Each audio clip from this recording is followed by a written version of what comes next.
Say we should try to play the Seinfeld song.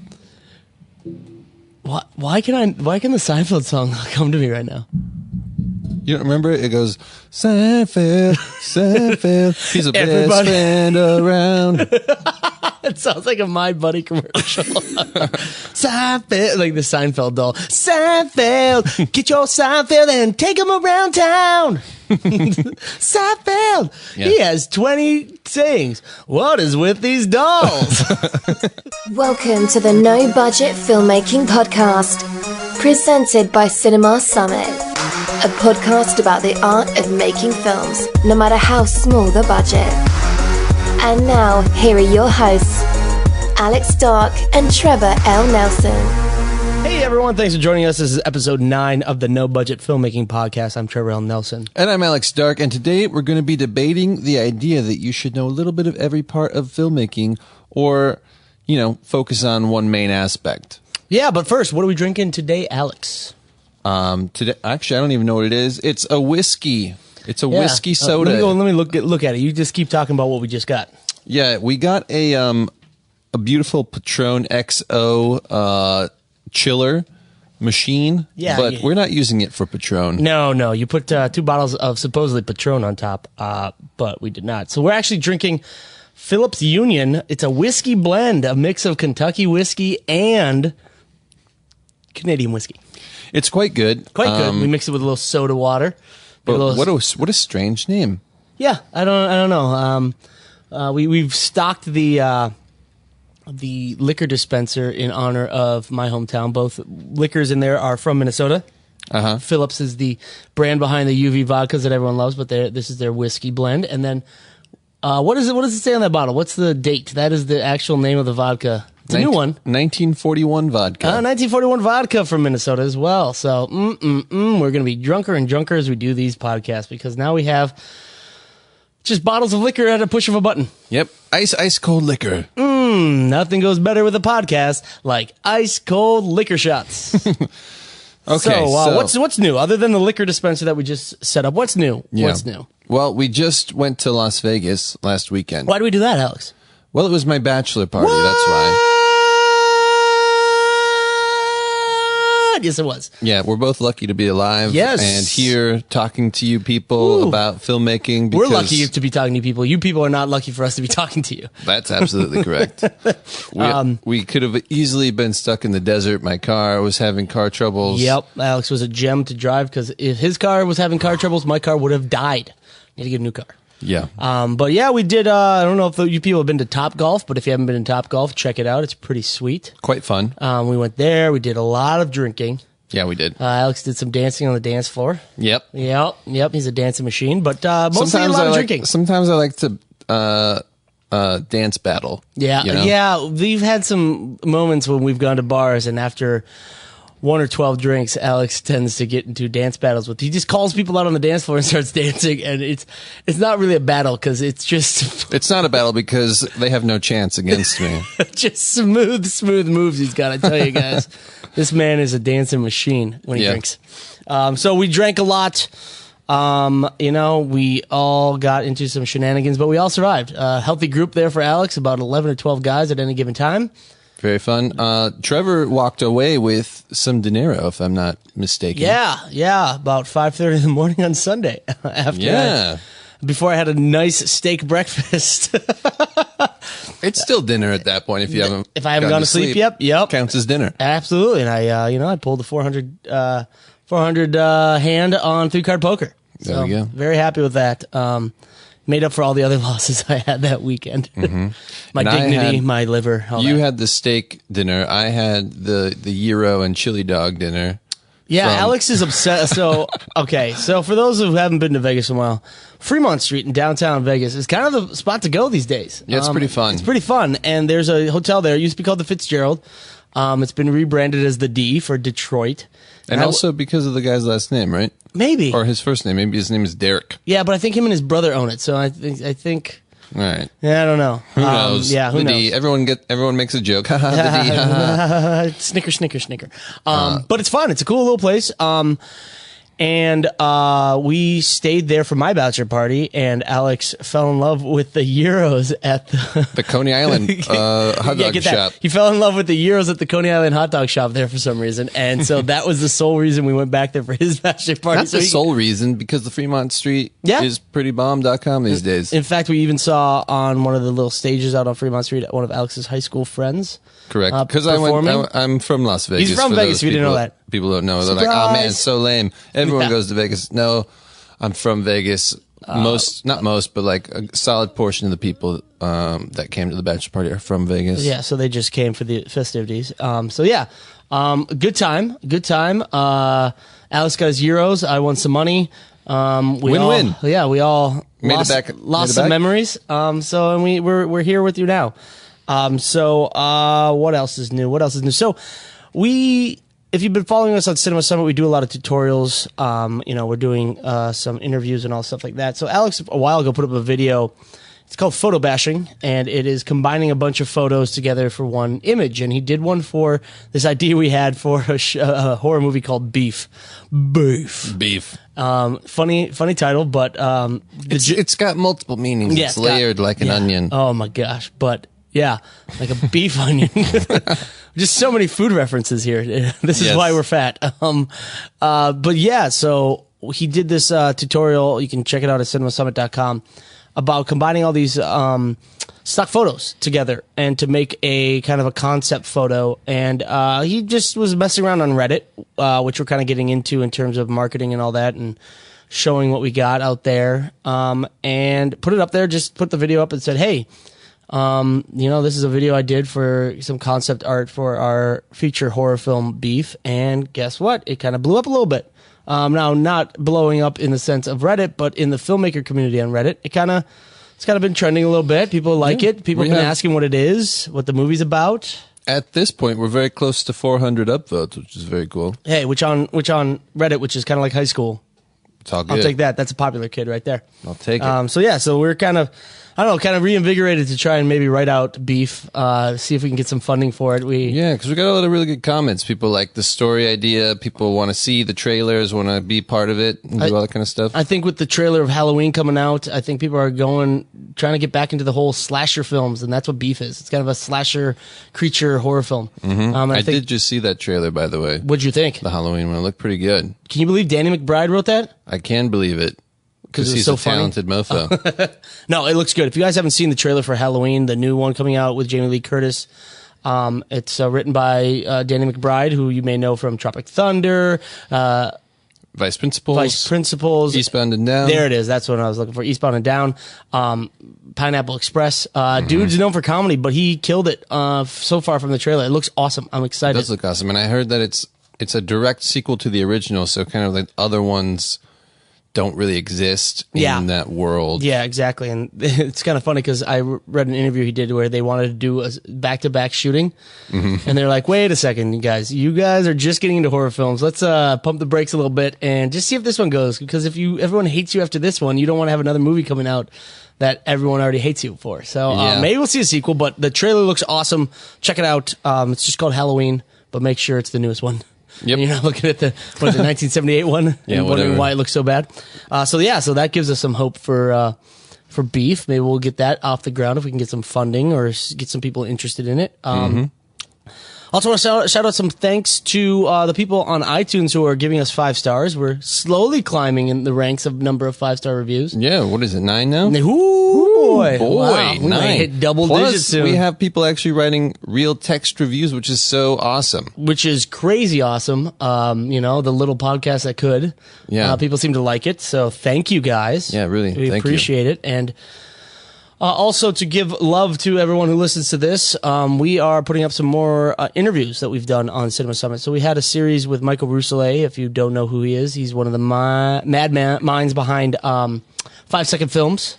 Yes, and Dude Bro Party Massacre 3, which is the 5-Second Films campy horror feature that they did, was an LA Film Festival, premiered in LA Film Festival, if I'm not mistaken. I do believe so. Has traveled the world showing this thing all over the place. And if you guys haven't seen it, It is hilarious. It's crazy. My wife and Alex's fiance didn't get it during the screening as much as we did, but I was cracking up the whole time. It's hilarious. It's hilarious. So, we did a series of interviews with him talking about how they went through Kickstarter. They did all, just a bunch of production, tips and tricks, like some stories, just vamping on his experience with Dude Bro Party Massacre 3. And also, we chatted with him about a bunch of other stuff because he also writes for Cyanide and Happiness. Yeah, so does voices. So that's up there now on our YouTube page as well as our website, cinemasummit.com.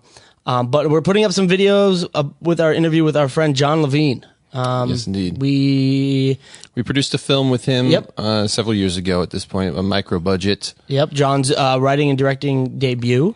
Mm-hmm. So we wanted to talk to him about that. I mean, only fitting that it would be, that we'd have a guy talking about his low budget feature on, and then pushing it on a podcast called No Budget Filmmaking. Yeah, exactly. So that's going to be pretty cool. We have some of them coming out pretty soon. We have 3 up already. We're going to be pushing out 3 new ones every week for a total of 20 videos. It's kind of cool. Just kind of head on over there, get some ideas on how to do your first feature or your second feature or any other tips he has. It's kind of funny because, as we were editing them, I was realizing that a lot of the things that he says is kind of echoed in what we say in our podcast, about planning, about testing as much as you can, writing for what you have and stuff like that. So, if you are not annoyed with our tips so far, head on over there and watch those videos because it's kind of the same stuff. Yeah, exactly. But it's visual. Ooh, visual. Ooh. A visual medium.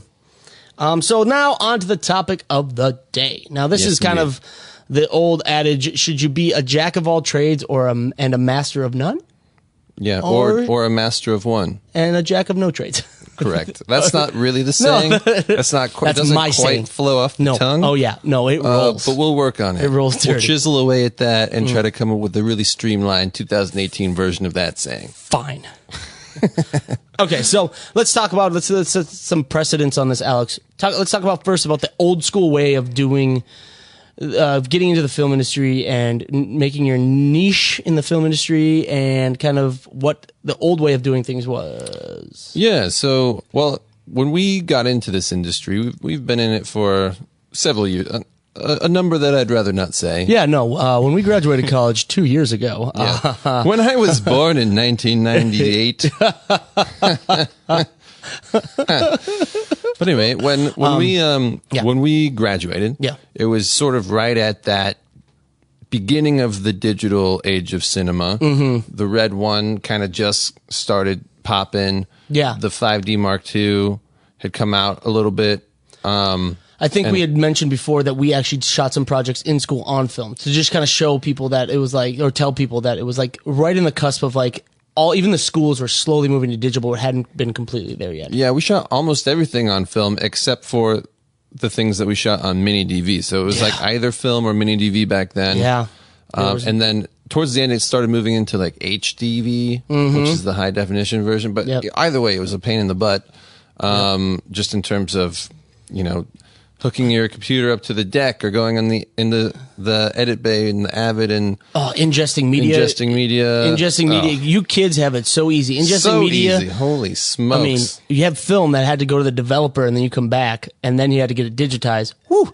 Then, not only that. Yeah, they would send you a mini DV tape with your film on it. Yeah. Your developed film that you would then have to ingest into the Avid. Or you use the XL1, which was a mini DV tape, and you still would have to ingest it into the Avid. And that means a 1-for-1 ratio. So if you had 30 minutes of tape, you had 30 minutes of ingest time. If you had 6 tapes and each was an hour long, guess what you're doing for 6 hours plus? Sitting there watching the footage, which is good. You get to review your footage and all that, but. Yeah. And I had the XL2 at the time. Ooh, fancy. Which was kind of one of the first camcorders that was able to do in camera, like the 16:9 aspect ratio and 24 frames.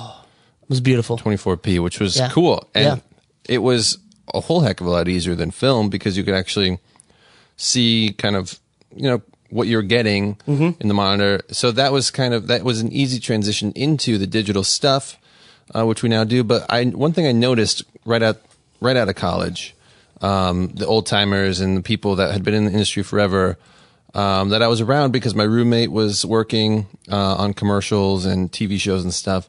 They would ask me, what do you do? and I would say I'm a filmmaker, and they would kind of scoff at me. They would snicker and be like, "What?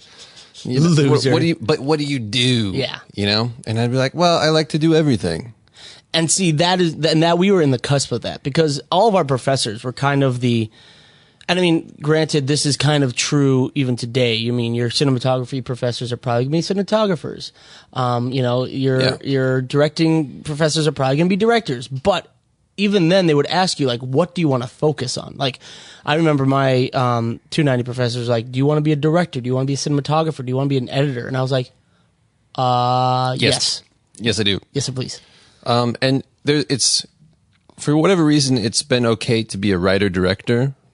It's not really okay. I mean, there are a few people that do it like a director DP. Yeah, you got Soderbergh. Robert Rodriguez. Robert Rodriguez, I was just going to say him. But there's not a whole lot. No. And then a DP writer is kind of like a wacky combo, right? Weird combo. I don't know. Trevor and I, we both like to kind of put our hands in everything. Sounds really just weird. Jars of mayonnaise, Just you know, jelly. You know those bags of sand, those anything. haunted houses boxes where you put your hand in and it's worms, but it's really spaghetti. We just like to put our hands in those all the time. Yeah. Yep. You know, but I mean, back in the day, it was, you had a set path. You know, you would be like, I want to be a cinematographer, so I'm going to become, you know, assistant camera, or I'm going to become a loader. Then I'm going to go to assistant camera, and then I'm going to go to, they had the path to success. It was like everyone starts a PA. For everything. Camera PA. Yep. Loader. Yep. Second AC, first AC. You know, all the way up. All the way up, and same for directing, same for writing, you know, same for grip. I mean, there was a set path on, you had to figure out early on what you want to do, because there was no shortcuts. It was, you gotta, as they say, you had to pay your dues in the industry, in the field you wanted. Yeah. And also back then, information wasn't so readily available. You had to like dig through books in the library, you know, to find any information about stuff on the entertainment industry. And like, if you wanted to be a cinematographer, there were some books out there. Yeah. But there wasn't any, you know, if you didn't go to school for film, the only way to get real hands-on experience was to start out as a PA and work your way up, because I mean, cameras and stuff weren't as available as they are now. So there weren't so many people making projects. And you didn't really have these small towns or these like hub cities, you know, shooting a bunch of stuff that weren't real Hollywood productions, like moving out into that town to shoot. So, and it was super hard to jump around. So if you started off, you know, in the bottom of the camera department, and you worked your way up to, say, second AC, and then you're like, you know what, I also want to get into editing. You wouldn't be able to be like, oh, well, I'm just going to edit something. You'd be back at the bottom rung of editing. And so it's like, you weren't able to jump around and get your hands, as we like to say, in everything, or, you know, get the experience in everything. Because it just didn't happen. Didn't happen. And similarly to cameras, back then, I mean, editing was a whole process. You know, it became computerized relatively recently in the grand scheme of cinema. And so, you know, even then it was like, did you have enough hard drive space, you know, a powerful computer to actually edit? And then, you know, did you know how to do it? Because it wasn't as straightforward as it seems now, where it's like, okay, I'm going to edit this, have my actual raw footage on the computer, and just export out a finished version. That's not really how it was, because you were actually editing for the film. And so then you'd have to send the cut sheet to the film lab and have them actually splice together the film and create a negative and all that kind of crazy stuff. I remember when we were working on the short, it was the summer after I graduated and the summer before your senior year, when we shot on that short with Logan, and it was all on film. Yeah, 35 mil. Through the Panavision grant. And I remember the first AC, they had just finished up a mag of film, and there was some left over. And I remember she gave me some. She's like, yeah, you want to test out some exposure, do some funky stuff? And I was like, yeah, cool. And it's like, that then was like, ooh, you get to experiment with film and all that, because this is the only opportunity unless you want to buy it and stuff like that. And I was like, oh my gosh, it's treasure. But nowadays, I mean, the new way of doing things is do it all. Do it all, especially on your own productions that are super small. Now it's kind of one of those things where you have to decide, do you want to be just a director? Because you don't need to be just a director. Yeah, and I think the thing that we have to make sure people realize here is, like, if you just want to be a director, that's okay too. It's completely fine. We're not saying that you have to do everything. We're just saying that Trevor and I particularly like, we like editing, we like writing, we like directing, we like shooting, we like lighting. Don't like sound. Sound is the one thing that we just aren't.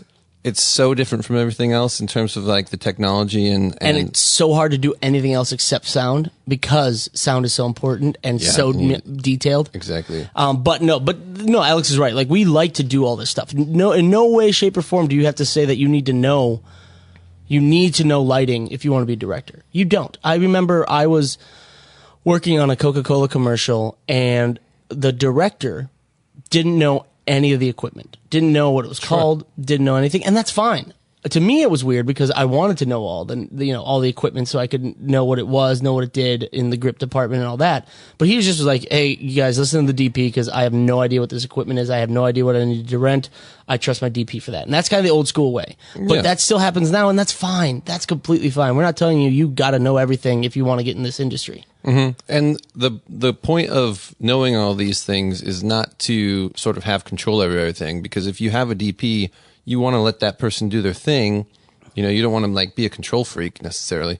But to us, it's good to know, even just the basics of a certain department for the purposes of just communication, really, because effective communication on a set is just, like, key. It's so crucial to having everything go smoothly and making your days even. If you can't express what you're trying to say, in words that your key people will understand, it's just going to really slow things down, in our opinion. In our opinion. Yep. This is all our opinion. If you haven't figured it out, we have really bad and good opinions at the same time, but they are just our opinions. Just ours. Yeah. I mean, it's the new school way I would recommend somebody coming in there is, like, just, it would be almost like if they did go to film school, even if they didn't, it'd be learn editing just a little bit. You don't have to want to be an editor for a feature film. Yeah. Just maybe go out and shoot something on your own, learn a little bit of the editing technique, just so you get an idea of what you can do in the edit bay. So when you're filming something or you're shooting something and you have a scene, you can kind of tell, like, oh, this will edit together, or I don't really need that. We talked about the Michael Rousselet interview, and he is an editor, and he said it helped him as an editor to direct their feature film, because he was like, especially low budget when you're on such a tight time frame and budget, he was able to be like, we don't need that because I can edit it together this way and they'll still play, and we can do that and that and that. So it helps. I would recommend it, even if you don't ever want to edit again after you edit your first thing, just to get a base idea of what it's like and what you can do. Yeah, and I think it's also important to make a distinction between knowing the technical aspect and knowing the theoretical aspect, because you can know the theory behind editing and understand things like pacing and hitting beats of music and stuff like that without knowing the technical how-to of actually using the software and, like, hitting the buttons and everything, right? Because all software is different. But even just having the theory behind it will be so helpful when you get to the editing bay and you're working with an editor over their shoulder and you say, okay, I think that beat doesn't really work and we need to move it back like 5 frames because it'll make that cut and transition way smoother or whatever. It's exactly. Like having that knowledge to be able to make those calls on the fly. I mean, as a director, that's basically your entire job, is to just make decisions all day long from every department. So me and Alex, we tend to just try and learn a little bit of everything. I mean, even sound. We hate doing sound, but I still tend to run sound on our production so we don't have to bring it up, especially when they're small, like a little interview or, the stuff that we're doing for Cinema Summit. I just run sound on that and it's fine. It works fine. I can manipulate the sound, tape a lav where it needs to be, set up a boom pole with a shotgun on the end, and it's fine. It's usable. It sounds fine. Everything works out. And that's helpful because then you can save money, you can save time.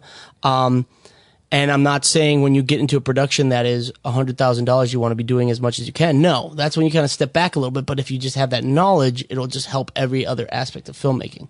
Alex is our go-to DP, but that doesn't mean I don't know how to light. I mean, I can light a scene easily, but Alex loves lighting. And so there are times when we go into our equipment cage and I'm like, what the hell is this called again? And Alex knows right away because this is the stuff he loves. Now, do I know what to do with it? Absolutely. Do I know what it's called? Hell no. Because the names of these things are ridiculous. And I don't remember all that stuff because I have other things I need to remember, like where I live and what my phone number is. Yeah. And in the same way, I don't know nearly as much as Trevor about editing. And so I have to, every single time I go into Premiere, I have to be like, oh yeah, what's the hotkey to select everything to the right? Or, you know, all those little things where it just makes life so much easier. Like I can sort of, you know, hobble through it or whatever my own way, but it's nice to have things that you sort of focus on a little bit more than the others, just to, like, you know, the things that you'll gravitate to the things that you're most interested in. I got a story that Alex may have told before, but I mean, to talk about like the positives of being a jack of all trades, master of none kind of thing is Alex was actually hired when Larry King was starting out his new company, Aura Media, and starting Larry King now. Alex was actually hired to edit the first episode. Edit. That's right. He was hired, he was called to edit on Final Cut Pro. Which I had never in my life used before. We are Adobe guys through thick and thin, through bugs and troubleshooting. Yeah. We are Adobe Premiere guys. And I remember he called me and he was like, all right, I'm sitting in these offices and I have to cut an episode of this new show for Larry King. And everyone's going to come in a little bit and see my edit. What the hell are all these keys? How do I do this? How to do this? And I just walked him through it, but he was able to do it. Once you learn the program, he was able to put together a coherent, interview with Larry King and Seth MacFarlane. Yeah. And that was especially nerve-wracking for me because, well, first of all, I'm okay if I'm just like in a room by myself and I can sort of pound through and like get it done. But when there's people hovering over me, I had worst. The senior producer and the show producer standing right behind me and sort of watching me fumble through this edit. Man, I hated that. But the interesting thing is I went from editing that episode to then being a camera operator on the show because one of the camera operators bailed shortly after, and they asked me if I could step in and operate a camera. Which he was much more comfortable doing. I was way more comfortable doing, so I did that. And then I eventually moved up to director of photography, which I am now, which is... So like a weird sort of path to get to that role, but it happened because I was able to sort of step in and take the job as an editor, even though that's not what I'm doing. I mean, now. And that's same for me. I came on as the lead editor for Larry's second show, Politicking, and I did that, and then they needed a fill-in for technical directing, which is in the TV world, is just running a switchboard, doing a live cut, even though it's live to tape, but doing all the technical stuff, setting up fiber connections, stuff like that. And then I did that for a long time, and now I direct. So it's kind of like we were able to turn things, well, especially for Alex, things that he wasn't completely skilled at into a job that he is and he likes.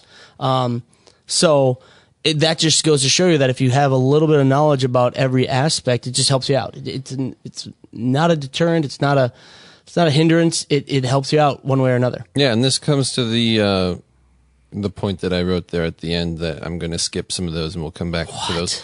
But casting a wide net, as they say, has always been tuna. Exactly, because you can catch all the tunas. Yes, in the cans, but then you have to get a can opener, and I don't. But to me, it's always been my method of madness to just have as many sort of fingers out to grab whatever's available. That's the saying.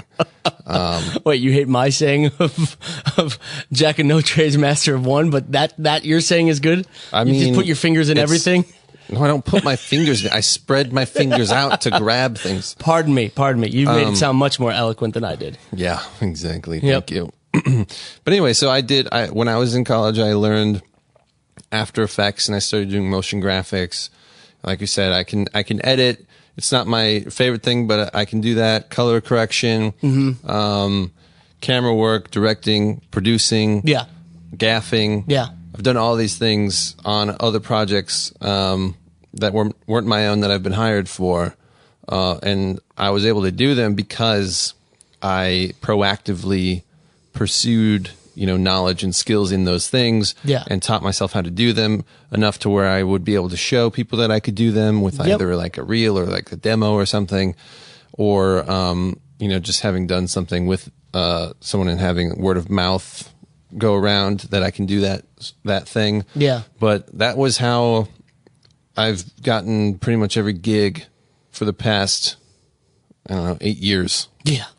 I mean, the same with me. I mean, I remember I did a web series out of college, and this is, I was more directing and editing, and I just had access to cameras, and they wanted me to do camera work. And I remember, like, doing the camera work, it was fine, but going home and being like, you know what, I need to get better at camera work, because it just, that got me a gig that, like, led to editing and led to directing, but I was so kind of disheartened about my knowledge of camera work on that one, because it was, I was young-ish, and and so, like Alex, I kind of went out there and I started learning camera work. I would take the camera around and shoot things on my own, see how the exposure would change, see, f-stops. I had already taken a cinematography class, but that was on film, so this was more digital, and it just helped me out. So now, as a director on I could say TV show, I guess, a TV show, web show, I'm able to, all the above, I'm able to direct camera guys, especially if Alex is busy setting up lights somewhere for a shoot. I'm able to direct camera guys to open their iris, pan this way, get this way, do this with this camera, do that with that, because of my experience with camera. And so it just helps. It helps. Like, if I was to go out for a job, right off the bat, I'd say I'm a director.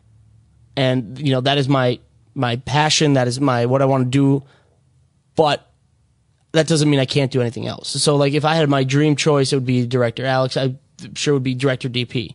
If it was like, we're going to give you whatever job you want, write it down on this piece of paper, that's what it would be. But that doesn't mean I turn down a job that says, hey, we need somebody to do camera work, or hey, we need somebody to do, an edit on this, because I know how to do it, because I've studied it as well as studied directing and all that.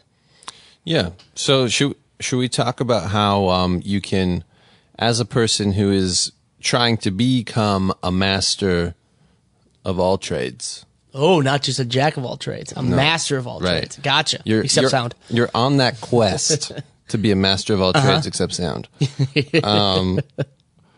What do you do to start? Because I think that's kind of the tricky part, or the scary part. I know for me, there's been some really scary things where I throw myself into something that maybe I'm not ready for. Ooh. And then all of a sudden you have to, yeah. And then you have to deliver.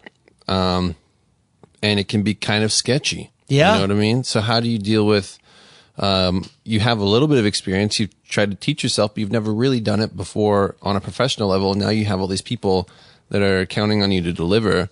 How do you deal with that? So this is going to sound really bad. I'm of the belief of fake it till you make it. And, kind of like yours, like, especially when you're working with new people, even if you know everything, even if you know everything about the camera, it might not be what they're looking for. So you kind of have a little leeway. You can be like, I'm going to do it this way.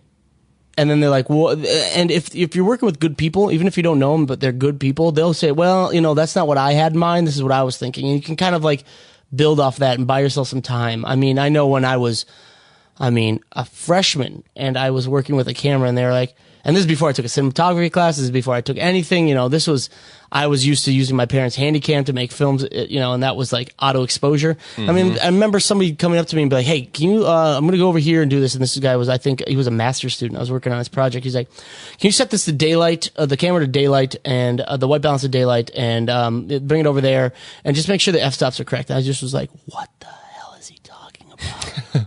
was like, yeah, man, I got this.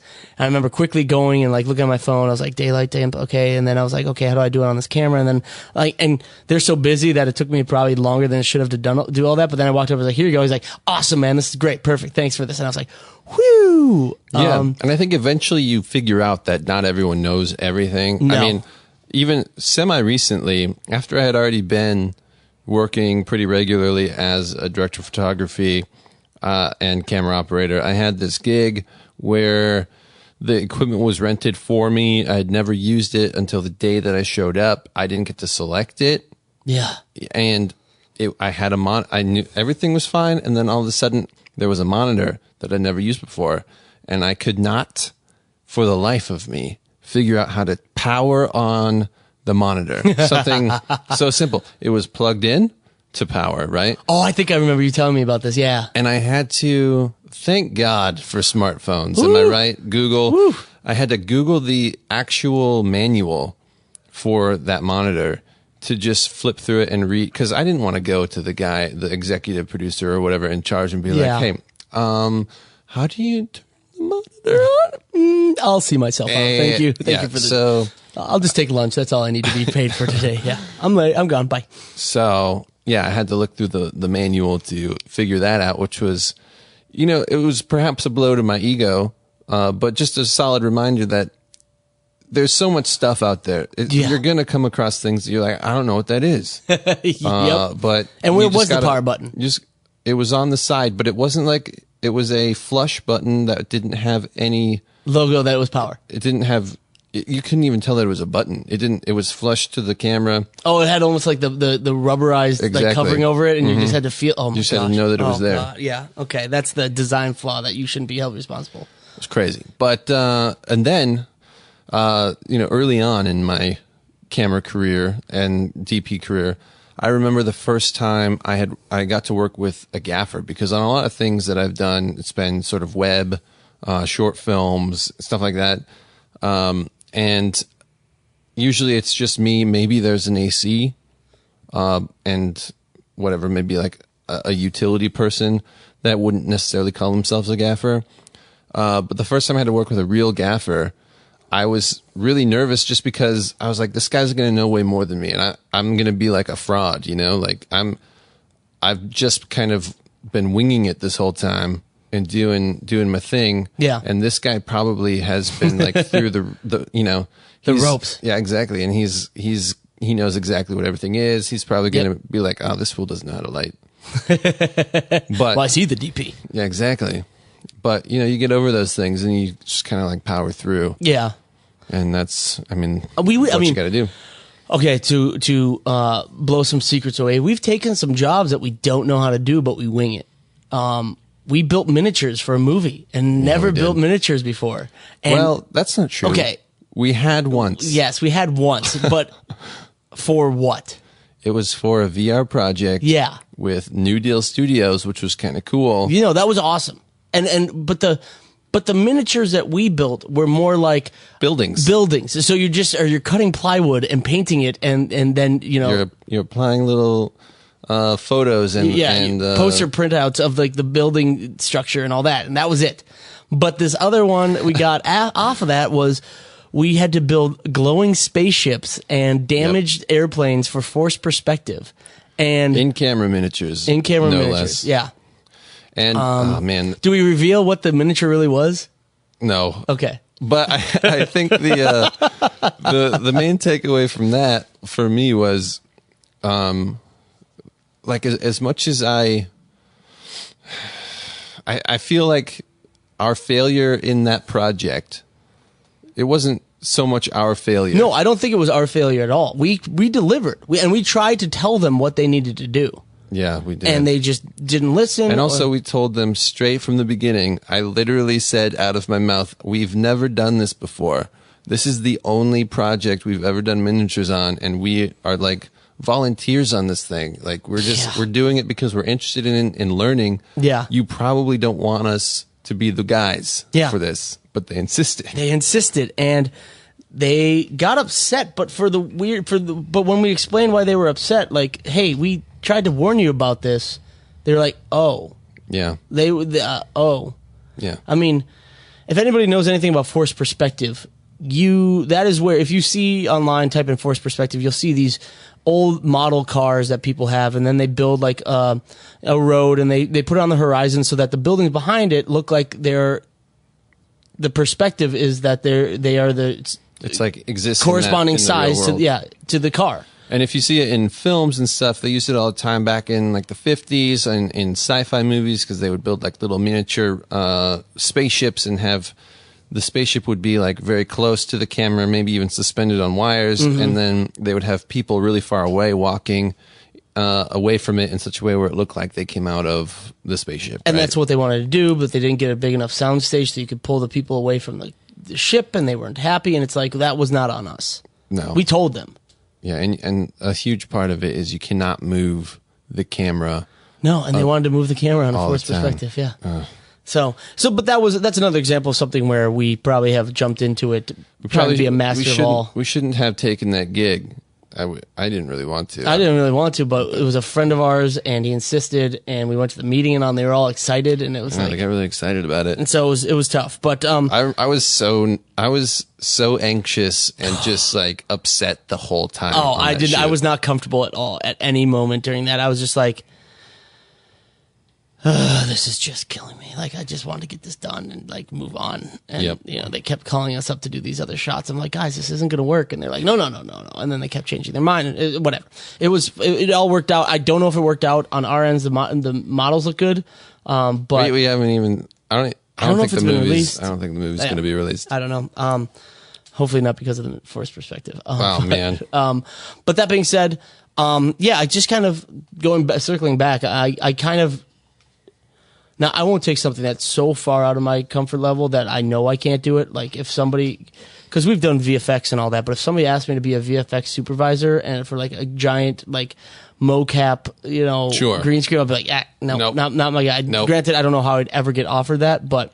It's true, and I've turned down things that you have to know what you're capable of. Yeah. And what you're comfortable with, and you can push it a little bit, but man, you'll know when you can't do it. And they'll know. And they'll know. And this was another time. I got offered an effects gig for a commercial. And okay, now to be fair, this is Siemens, the company. No, not that one. Well, that's another one, but this is a different one. It's a commercial. It was a commercial. Which one was this? Got asked to do it, and the deadline was extremely strict. Oh. And I was like, guys, there's like 32 shots here, and you need it by Friday. And I don't think that I even have the computing power to do this. You know what I mean? Trying to remember this one. It was, I don't even remember what the product was. But anyway, it was like, and I just turned it down because that's maybe why I didn't hear about it, because you're just like, eh. They really wanted me to do it because they didn't have anyone else, and they were on this deadline, and they were like, no, it's okay if it's not perfect. But and I was like, no, guys, not going to do it. Not going to do it. Did we know somebody on that? Is that why they kept asking? Yeah. Oh, okay. Yeah. I mean, that tends to happen. Like, you'll get it from friends where they're like, I believe in you. And it's like, well, I don't believe in me, so you shouldn't. And like, let's just move on. Yeah. So yeah, I mean, sometimes you have to turn down things if you aren't comfortable. There's nothing wrong with that. Don't feel you're going to miss out on other opportunities, because people remember you. If they're asking you in the first place, they believe in you, and then they'll remember you the next time. Don't feel bad turning something down, because in the end, you may be helping them by turning it down. Yeah, you don't want to set them up for failure because you are a little overzealous trying to get your foot in the door. Yeah. And so one of the pros of kind of being a jack of all trades, or as Alex likes to rename it, master of all trades, is that you can kind of help out a little bit. I am a big believer in, I'm not a fan, I'm getting more and more okay with it, but I was not originally a fan of all those title cards that say a film by. Because, I honestly think that any film is a collaborative effort. If one person isn't on point, then the whole thing collapses.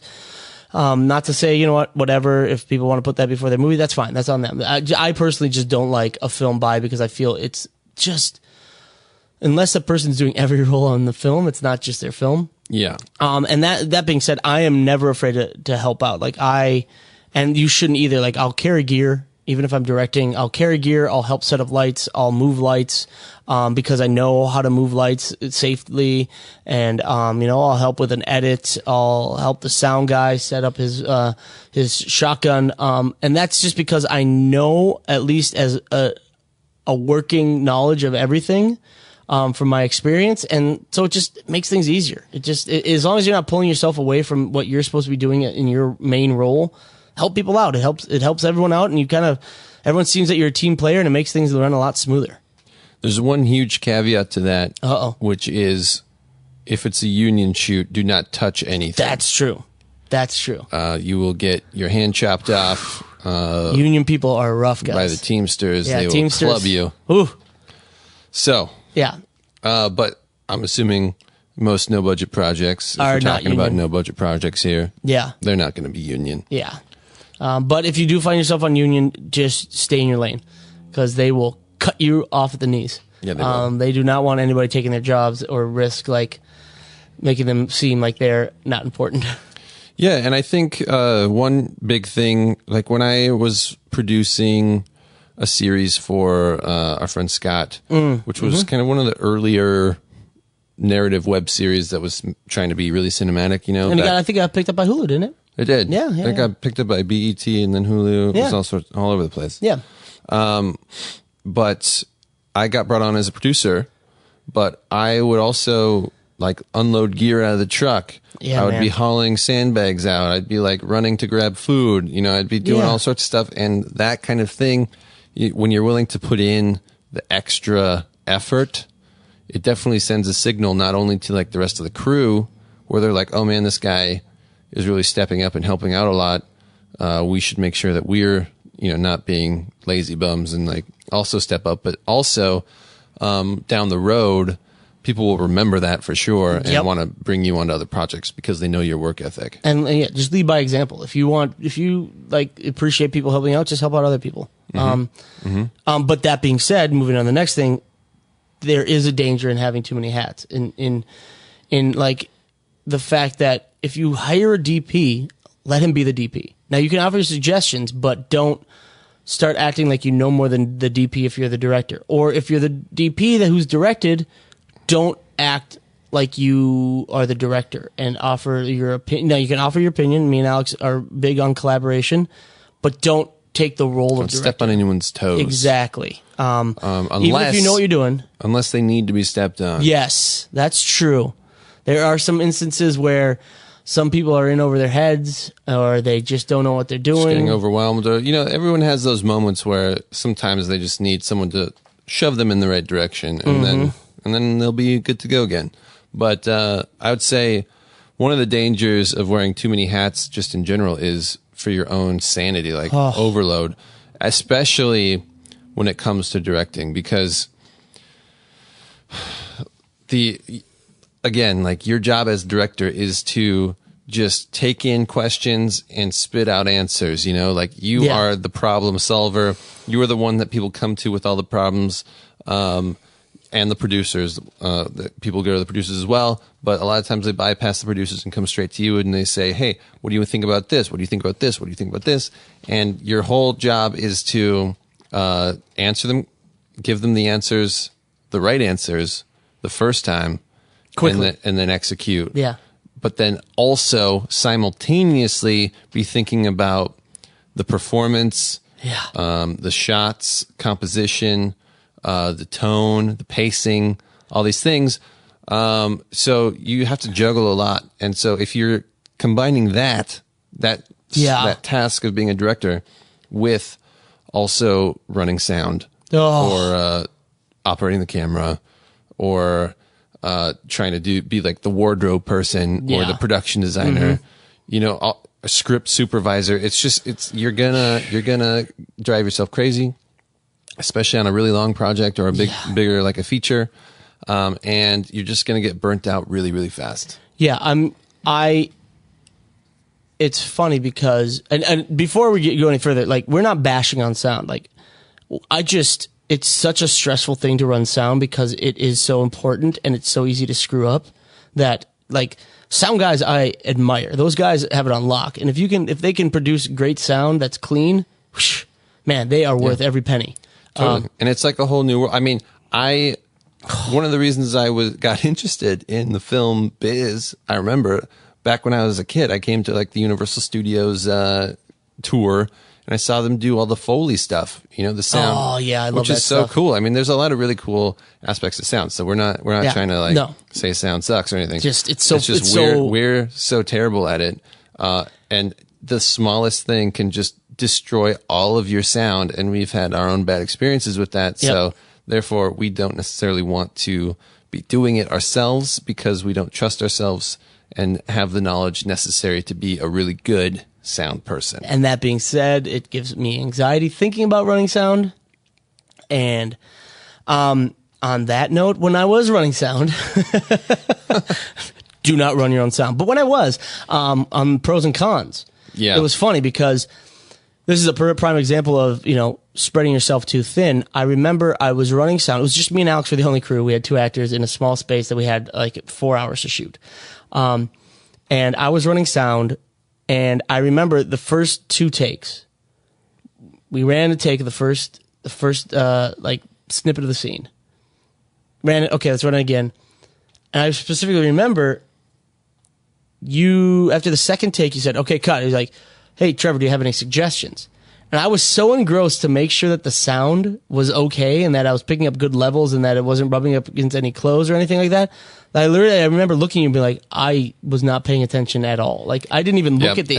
And then I said, great, me neither, because I was operating the camera. Exactly. And we said, let's move on. Let's move on. We got it. Nailed it. Beautiful. Let's get it.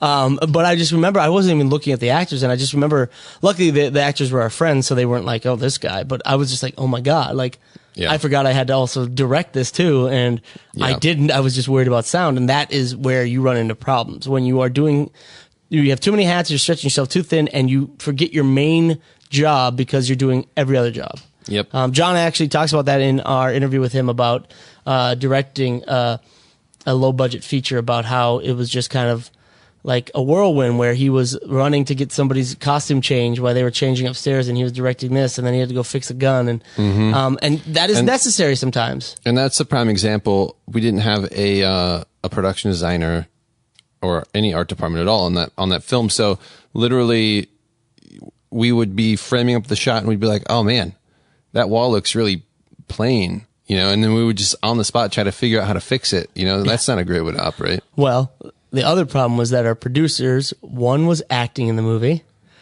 Yes. One was, again, running sound. Right. Ding, ding, ding, me. And another producer was just running like a B-cam, kind of just holding the boom. And also being like a general AD type person. Yeah, and so it was kind of like all of our producers who should have been worried about producing, like getting are there to be that kind of person where it's like, okay, I'll go get the costume, I'm a producer, or I'll go fix this gun, or I'll fix this chair. We're all doing other jobs. And it just made it impossible. So the guy, like I had, 2 lav packs on me, and I was connected to an XLR cable with on the boom pole. It was like, oh God, we need somebody to get this jacket. I'm like, I can't move. I literally cannot move. I am connected to the wall power, and I have 2 lav packs and XLRs. I can't move. Like, who else could do it? And then you're in the scene, and I'm like, well, he's out. Logan was, running second camera or doing something else. It's like, so there goes our director going to get a jacket for the actor, and then he has to remember how that last take went and what he wanted to change. And it's like, there's a positive and negative to everything, and there's many negatives if you know and are interested in doing everything on set, and sometimes you have to, but it can be a pain, and you could just, at the end of it, just be like, I can't do this anymore. Yeah. And burn yourself out completely. Yeah, try to avoid the burnout. Oh. You want it to be a pleasant experience. Yes, and fair disclaimer, when you're starting out and you have no budget, it will be stressful. That's kind of like that. You know what we talked earlier in this podcast about, like, learning the ropes and paying your dues. Low budget filmmaking is kind of paying your dues because you're starting off with a crew of like 3 people on a feature.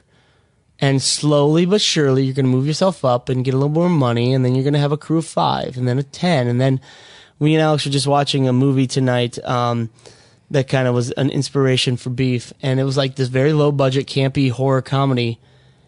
And even that, you look at the end, and there was a list of probably 120 crew members, and it's like even those low budget movies have a good crew, but you're not even going to have anywhere near that when you're doing no budget. It's going to be you and your buddies, or you and your collaborators for the first 1 or 2 projects before you start getting some money. And you're going to have to do it. And you just got to keep calm and realize, you know what? This isn't going to be like it for the rest of your life. It'll get better. Yeah. And I think, like we said, there's pros and cons to both sides.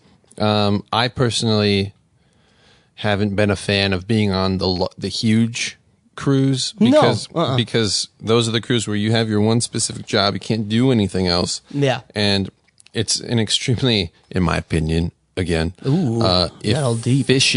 inefficient way of running a set, because you have tons of people sitting around not doing anything, not because they don't want to do anything, but because they literally cannot do anything. They cannot help with whatever the problem is at hand because it's not their department or whatever. But you have all these people that kind of just sit around. You have like the truck, the guys sitting on the truck. You know, it's just like, man, if we could all just like work together here and be a little bit more efficient. And I also personally like a dash of chaos. Yeah, a little dash of chaos keeps everyone on their toes. Yeah, it's way more, I don't know. To me, it's like you do better work when you're under pressure a little bit. Yeah. If you're kind of just like phoning it in and you're just like totally chill or whatever, it's probably, your brain's not firing enough synapses to really be doing anything worthwhile. Check you out. Okay, so then quick fire. What is your ideal crew size? What key positions you want filled by an individual, not by group? Go. And not by a group? Yeah, like, we're a group of producers that are doing other stuff. So one of right. know what I mean? Like, we can all gaff together, something like that. So I would say like ideal. Yeah, like for you. Like ideal crew size for like I could take on anything other than $100 million budget. Like I could like up to let's say a $1 million budget, I feel I can do it with this minimal crew because I feel it's more efficient and everything needs to get done that needs to be, everyone will get everything that, man, too much of that sweet cold liquor. Everything that needs to be done will get done with the little amount of people on set as possible. Yeah, I think there's like maybe a rule of twos. Okay. That you could live by a little bit. For a lot of departments, like obviously one director or maybe two. Trevor and I like to direct together. Yeah. But let's say one director. Okay. In the camera department. Would you give him an AD? Yes. Okay. An AD. So I guess that's the two. That's the two. In the camera department, you have the DP and I would say an AC. Okay. The AC, I would say, would probably be the focus puller. Okay. And the DP would operate. Okay. And then... Well, and in our instances, the AC would also be the camera holder because they're big, beefy things. Yes. Sure. Yeah. Yes. And then in sound, it's nice to have a boom op and a mixer. Yep. Okay. So we've got 6 now. Okay. Mm-hmm. And then in the production design area, it's always, again, nice to have 2. One person can kind of like generally focus on like props and all that kind of stuff and set dressing. Yeah. And the other person can kind of be looking at the bigger picture of like making sure it fits within like the tone, like an art director role or something like that. Okay. So we're up to 8 now. Yep. 8. And then let's see, what else would we need? You want a gaffer and a... Yeah, let's see. I'd probably say 2 swing people. Okay. That can go between gaffer and grip. Yeah, I would say that's pretty good. Especially if your DP is okay, like moving lights as well. If they want to get their look and they're not like sitting in the back and being like, "This is the look I want. You guys go do it." But he's willing to move lights and all that. I think you can have 2 swing people that go between grip and gaff. That being said, I'd probably want to assign one as the key swing, which doesn't really exist, but But we're making it right now. But like the person who is the quote unquote gaffer, and sort of in charge of himself and the other swing guy, but he's not just a gaffer; he's also going to grip and do that whole thing. Yep.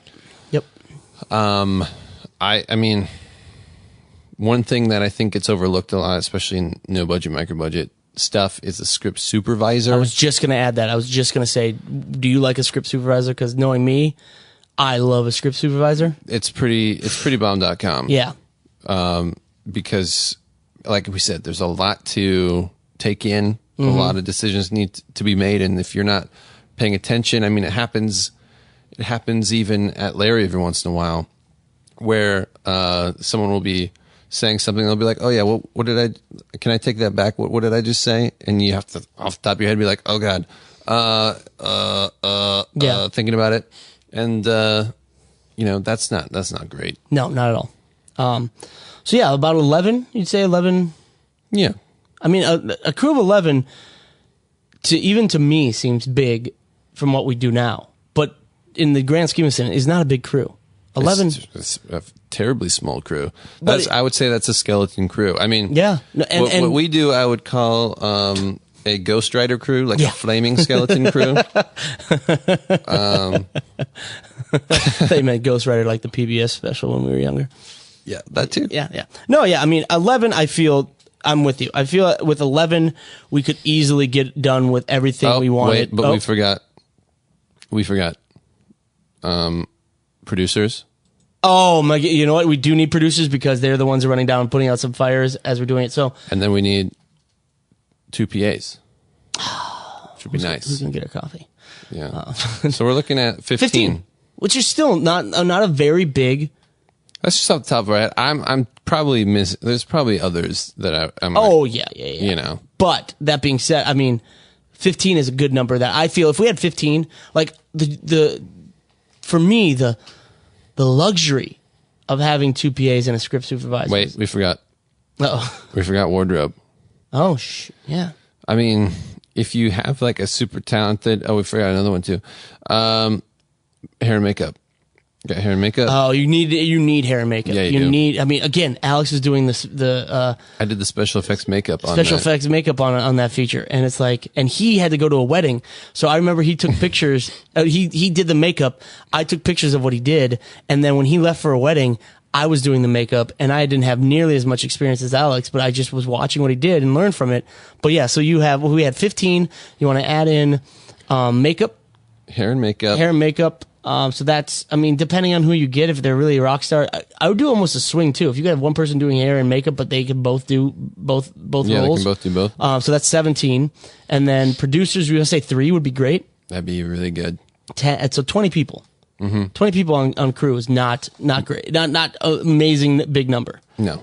But from us, it would get the job done. We could easily do a $1 million movie with 40 people. With 20 people. Definitely.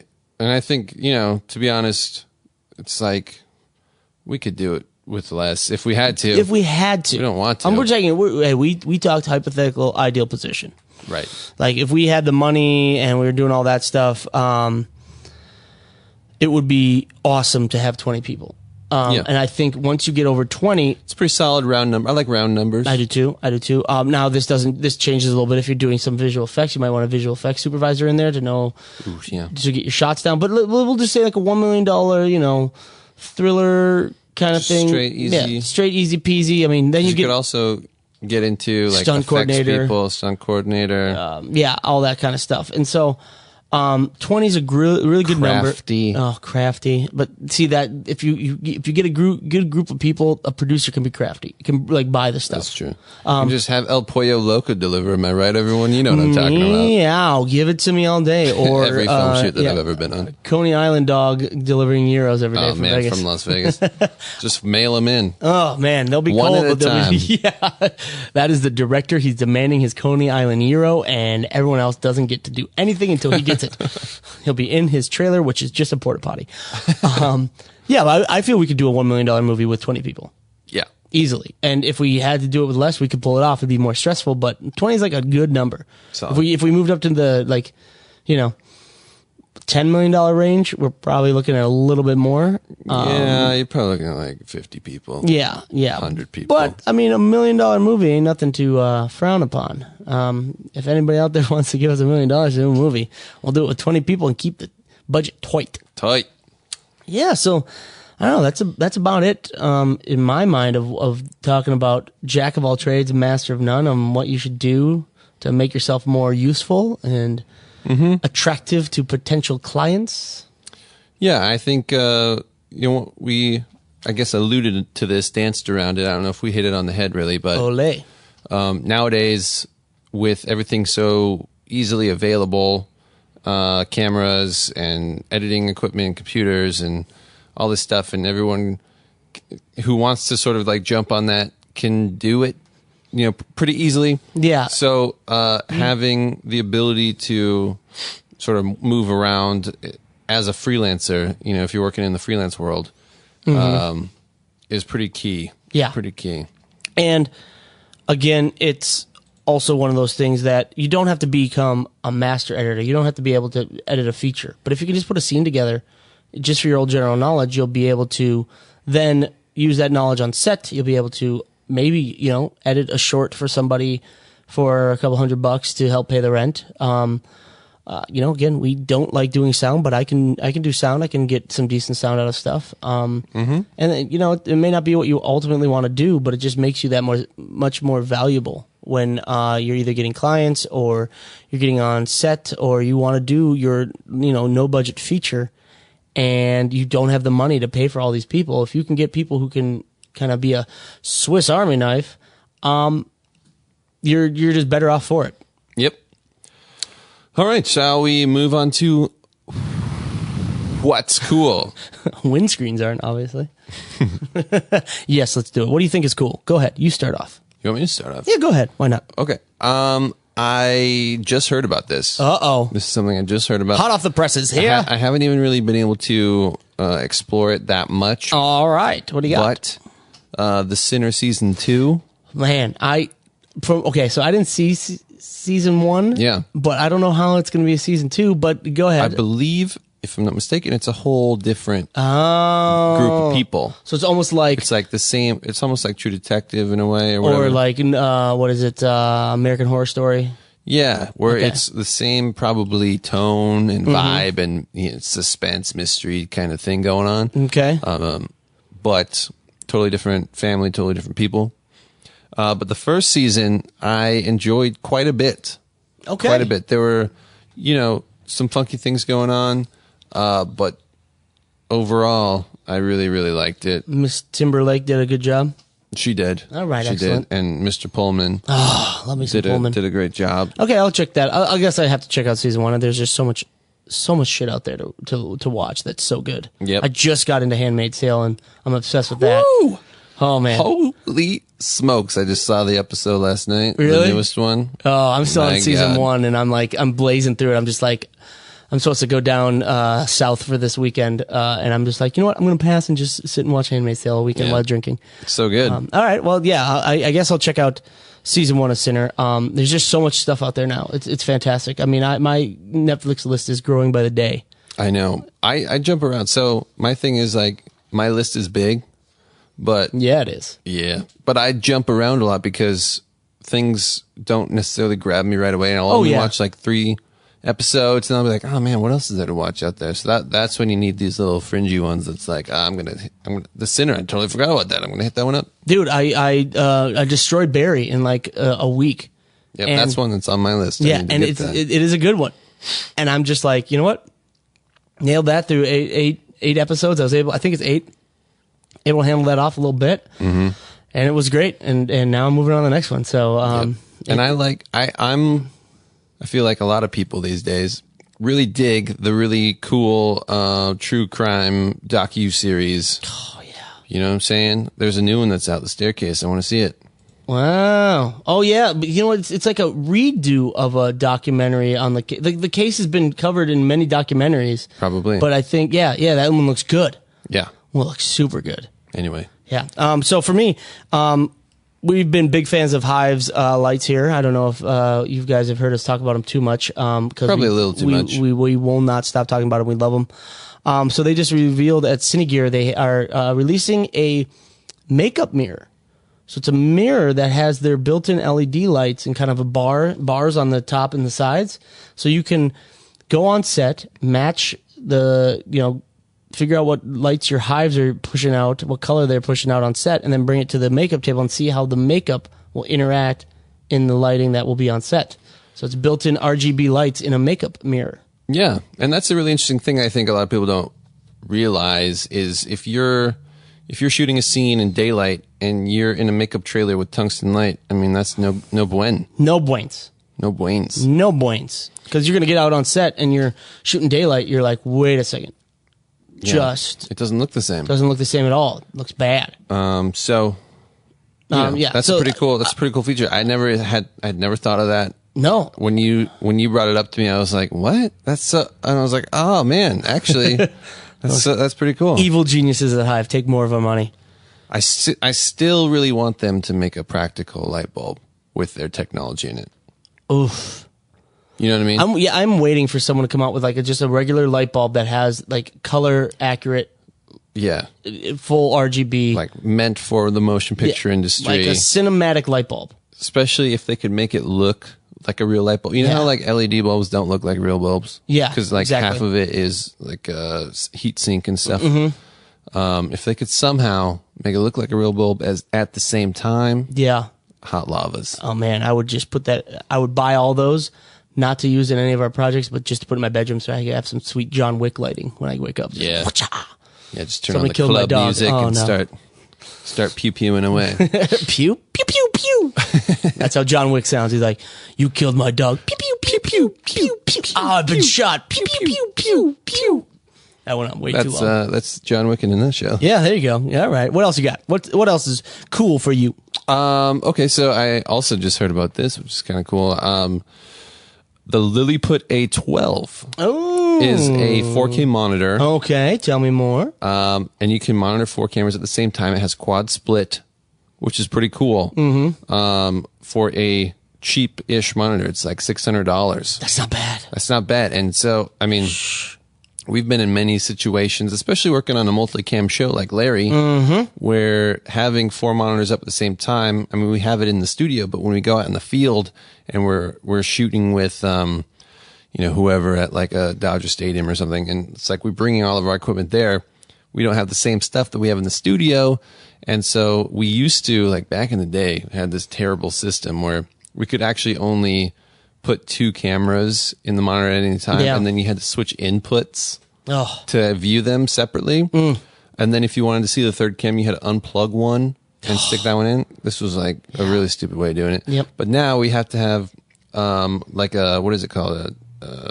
An Odyssey 7Q with quad split running into a bigger monitor. And I don't know, this one's kind of cool. It's like 12 inches, which is not that big. I mean, it's still pretty portable, which is nice. Yeah, for field shoots. But if you're in a studio or something, that's more than enough. Pretty cool. I don't know, $600. I don't hate it. Are we buying one? Sure. Okay. All right. So what I talked a while ago about the Lumiere Rosco mix lights and how they're just these, Rosco's moving to LED RGB full spectrum lights. And it's kind of like merging two things we've talked about on this. So the LED lights and then also that image to LUT. Because what they've revealed with these Lumiere Rosco mix lights is you can, if I'm understanding this correctly, you can take a photo that you have on your phone. You can take the photo, you can download it from the web or whatever on your phone. And the app for these lights, you can match the color in that photo, no gel required, in the lights. So basically it'll take the photo from your phone, you upload it into the app. Upload it to the app, it'll analyze it and match the color kind of spectrum in that photo on set. Here's why I'm confused about this idea. Hit me. I'm very intrigued by this idea. Okay. But I feel very confused about this multicolor idea. in a picture? Yeah, because how does it deal with like production design? Like if you're rolling in like an orange room, but your lighting is daylight on the subject, and how does it know how to differentiate between like these big blocks of color that aren't having really a whole lot to do with lighting. That's true. I mean, I guess it's like one of those guidance things. You know how I always am like, why would somebody want to take a LUT that looks like a movie? And it's like, well, it's just to get that idea, and then you adjust accordingly. Mm-hmm. So I think it was one of those things where it's like, oh, you know what? I really like the green color in this, the green tint. So I want to use that, but I'll adjust accordingly for inside this room. This reminds me of Ian's lights, which have a built-in color meter in the actual light, and you hit like an auto button. Yeah. And it will take in the light, the surrounding light, and spit out a matching light, which is fine. Yeah. If you're in like a certain scenario where let's say you're in like an office with overhead lights and you're trying to match those for an interview or something, perfect application for that. Sure, that works great. Where I don't see it working terribly well is on like a narrative shoot. You know, like how would that work out? Like if, for example, you're shooting out on the street in front of like a store. So you have the light from the store coming in. You have maybe some neon hitting from behind. You have the street lights overhead. Like, how does that work in that scenario? How are you going to get the orange that's in the picture to show up in a different scenario where your lights are orange, but every other spill light is... Yeah, if you're using mixed color temps, which if you're shooting like reality, you get a lot of. Yeah.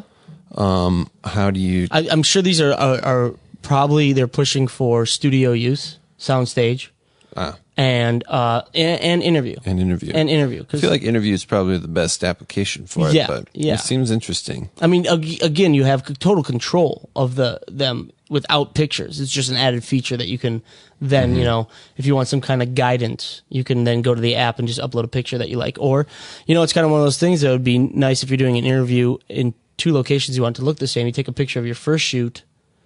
That's interesting. And then you go and you just kind of, and granted the ambient light might be a little different, but you can set them to kind of look the way they did in that picture, not necessarily because, your RGB color numbers may be the same as they were in the first interview, but when you bring them to this location, they may need to change a little bit. Mm-hmm. So it's interesting. Yeah. I mean, it's some interesting stuff. I don't know if it's something you should live or die by in lights. I think you'll get frustrated, but just having that option, if it's just an added option, like, hey, I'll take it. Might as well test it out and see what it does. And finally, I put this on there, ShareGrid Pro. ShareGrid Pro. This is more for the people using ShareGrid rather than the people renting on ShareGrid. It's for both. Yeah, but the requirements, like we use ShareGrid to rent out all of our stuff when we are not using it. And the ShareGrid Pro kind of is not so much for us. Yeah, it's for real rental houses that have a lot of infrastructure in place. Mm-hmm. They have technicians that work at their facilities. They have special rooms dedicated rooms where people can test out the equipment. Yep. ShareGrid has a whole list of different things that you need to be considered in an actual rental house. So what ShareGrid does is it allows you, the renter, to put out a project for bids. So you put out your project, what you need, how long you need it for, and granted, I think the minimum is $5,000. $2,000. Okay, so the minimum is you got to be willing to spend $2,000 or more for your project. But you can go and say, this is the list of everything I need, and then they will shoot that out to all the rental houses. The rental houses say, well, then do battle to the death for your business. Yeah, try to earn my $2,000. Woo me. But yeah. Well, I think that's a pretty cool idea because it takes the good parts of ShareGrid, hopefully, and eliminates the crappy parts of ShareGrid for larger projects. Yep. The crappy parts of ShareGrid being like you have to run around and pick up a whole bunch of stuff everywhere. Or have it delivered at midnight like I'm doing tonight. Yes. And so you don't necessarily want to be doing that, especially if you're renting a lot of gear and you have to make 50 stops. I mean, there's no way. That's just so stupid. Unless you have 20 PAs, but 20 is our max of our whole crew. So but hopefully you get still, the good prices that ShareGrid has to offer, because that's like one of the best things about ShareGrid is you can go on there and be like, oh man, I need this thing. If I went to a rental house, it would be $50, but over here it's $38. And another great thing about ShareGrid is you can use ShareGrid's insurance, which is awesome. A lot of rental houses don't allow you have to come with your own insurance. Yep. So yeah, I mean, this is kind of exciting. A lot of good options for no budget filmmakers out there that can't afford the rental houses but want all the equipment in the same thing. All right. Is that going to do it? I think that's going to do it. Did we go on way too long for this one? How long did we go? We're at 120. Oh my gosh, I'm so sorry, people. It's this new alcohol dispenser. This really got us going. It really did. I don't know if we slowed down or if time sped up, but something happened. I need another drink. All right, that's going to do it for this episode. Thank you for joining us. You can get the episode notes for this one by visiting nobudgetfilmmaking.com/episode 9. And don't forget to hop on over to iTunes and subscribe to our podcast. Thank you to everyone who has already done that. Yes, thank you. And while you're there, you can give us a 5-star rating if you feel so inclined, and write us a review, which is awesome. Keep the streak alive. We've had nothing but 5 stars, so let's keep that going. Yeah. And if you have any filmmaking questions, ask away in the comments section, and we will try to answer them in future episodes. And like our Facebook page, follow us on Instagram @Cinema Summit. And we'll check you next time. See ya.